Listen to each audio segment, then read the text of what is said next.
یا ایھا الذین آمنوا انفقوا، اے لوگو جو ایمان لائے ہو، ان عمدہ اور پاکیزہ چیزوں میں سے خرچ کرو جو تم نے کمائی ہیں، یعنی اپنی کمائی کا اچھا حصہ خرچ کرو، اور ان میں سے بھی جو ہم نے تمہارے لیے زمین سے نکالی ہیں، اور اس میں سے جو گندی چیز ہے، جو بری نکمی چیز ہے، اس کو خرچ نہ کرو، اس کا ارادہ نہ کرو، جسے تم خرچ کرتے ہو حالانکہ تم اسے خود کسی بھی صورت میں لینے والے نہیں، مگر اس طرح سے کہ تم اپنی آنکھیں بند کر لو، اور جان لو کہ اللہ بڑا بے پرواہ اور بے حد خوبیوں والا ہے۔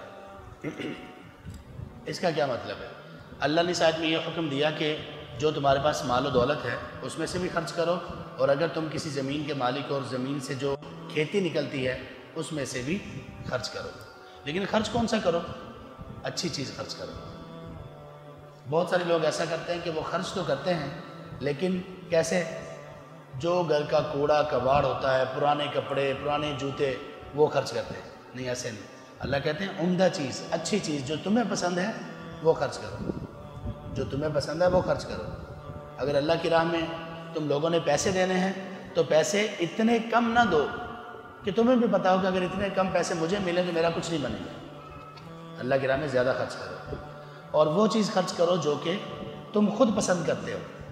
ایک چیز اگر تمہیں کوئی شخص دے اور تم لوگوں کو پسند نہ ہو تو یہ دوسروں کے لیے بھی خرچ نہ کرو۔ اللہ کہتے ہیں کہ تم اللہ کے راستے میں ایسی چیزیں کیوں خرچ کرتے ہو جو چیزیں اگر تمہیں دی جائیں تو تم قبول نہ کرو، اور اگر قبول کرو تو بس چشم پوشی کرتے ہوئے، اگنور کرتے ہوئے کہ چلو یار دے، میں لے لیتا ہوں، بعد میں پھینک دوں گا۔ تو اللہ کی راہ میں بھی عمدہ خرچ کرو۔ شیطان تمہیں فقر کا ڈراوا دیتا ہے اور فحشاء کا حکم دیتا ہے۔ شیطان فقر کا ڈراوا کب دیتا ہے؟ جب ہم اللہ کی راہ میں خرچ کرنا چاہتے ہیں۔ یہ ہم سب کے ساتھ ہوتا ہے۔ اب جب بھی اللہ کی راہ میں خرچ کرنا چاہیں گے تو آپ کا دل نہیں چاہے گا، اگر دل چاہے گا یا تو خرچ ہی نہ کرو، اگر خرچ کرنا ہے تو بہت کم کرو۔ یہ ہم کیوں کرتے ہیں؟ شیطان دل میں وسوسہ ڈالتا ہے کہ پیسے اگر دے دیے تو تم کیا کرو گے؟ تم نے تو یہ بھی لینا ہے، یہ بھی لینا ہے، یہ چیز بھی ضرورت ہے، یہ بھی ضرورت ہے۔ مومن ایسے نہیں کرتے۔ دیکھیں عثمان رضی اللہ عنہ ایک ایک موقع پر اللہ کی راہ میں کتنا خرچ کر دیا کرتے تھے۔ ابو بکر رضی اللہ عنہ ایک موقع پر گھر کا سارا سامان لے آئے۔ تو یہ ایمان والوں کو شیطان کا وسوسہ نہیں آتا۔ شیطان ڈراوا دیتا ہے فقیری سے ڈراتا ہے اور فحاشی کا حکم دیتا ہے۔ فحشاء کہتے ہیں ہر ایک بڑی نافرمانی کو۔ اس میں شرمناک باتیں بھی آتی ہیں، اس میں بری باتیں بھی آتی ہیں، بے حیائی کی باتیں بھی آتی ہیں۔ اگر کوئی شخص بہت زیادہ کنجوسی کرتا ہے تو اس کو بھی فحشاء کہتے ہیں، بہت زیادہ کنجوسی کو، کہ آدمی اللہ کی راہ میں خرچ ہی نہ کرے۔ اور یاد رکھیں کہ مومن کبھی بھی بخیل نہیں ہو سکتا۔ بہت سارے لوگ یہ سمجھتے ہیں کہ ہم چونکہ کم کماتے ہیں تو ہمیں خرچ نہیں کرنا چاہیے۔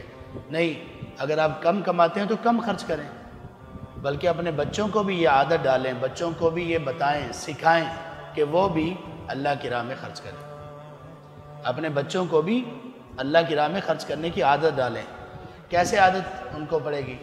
آپ اپنے بچوں کو اگر پیسے دینا چاہتے ہیں 10 روپے، آپ ان کو 20 دے دیں اور ان سے کہیں گے 10 اللہ کی راہ میں خرچ کریں۔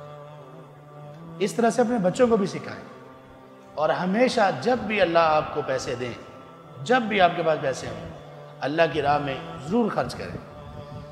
واللہ یعدکم مغفرۃ منہ وفضلا، اور اللہ تعالیٰ تمہیں وعدہ دیتے ہیں مغفرت کا اپنی طرف سے، اور اپنے فضل کا تم سے وعدہ کرتے ہیں، اور اللہ بڑی وسعتوں والے اور جاننے والے ہیں۔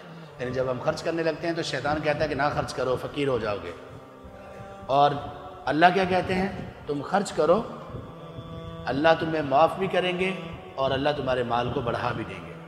یؤتی الحکمت من یشاء، اور اللہ دانائی حکمت عطا کرتے ہیں جس کو چاہتے ہیں، اور جس شخص کو حکمت اور دانائی عطا کر دی گئی اس کو بہت زیادہ خیر عطا کر دی گئی، اور نصیحت کو صرف وہ لوگ قبول کرتے ہیں جو عقل والے ہیں۔ یہاں پر حکمت سے مراد کیا ہے؟ یہاں حکمت سے مراد طب نہیں ہے۔ بڑے حکیم یہ آیت پڑھ رہے ہوتے ہیں تو حکمت سے مراد طب نہیں ہے، حکمت سے مراد ہے دانائی۔ اب یہ پیچھے جتنی بھی باتیں ہوئی ہیں خرچ کرنے کے متعلق، اللہ نے 3 مثالیں بیان کی، تو یہ دانائی کی باتیں ہیں۔ جن لوگوں کو یہ باتیں سمجھ آ گئیں ان کو بہت بڑی خیر مل گئی، یعنی ان کو علم حاصل ہو گیا، اور علم میں اللہ تعالیٰ نے بڑی خیر رکھی، بڑی خیر رکھی علم۔ جس بندے کو قرآن اور سنت کا علم ہو گیا، اس میں اللہ تعالیٰ نے بہت زیادہ خیر رکھی ہے۔